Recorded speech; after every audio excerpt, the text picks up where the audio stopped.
Hello everyone, welcome to day one of our Fit Yoga Challenge. My name is Shireen Hosni and today's pose is downward facing dog. So to come to down dog, we're going to start in tabletop, bringing your wrists in line with the shoulders, knees in line with the hips.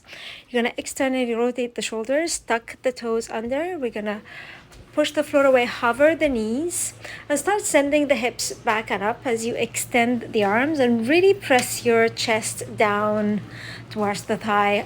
Empty the abdomen, totally hug the navel in and start sending the heels to the ground. Now what happens sometimes here is to send the heels to the ground because of tightness, we start rounding the back, so we reach forward and the back starts to round. So you want to avoid that. If that's the case, just keep your knees bent as much as you need to and make sure your spine and your arms stay straight. Avoid compromising the position of your upper back to extend the knees.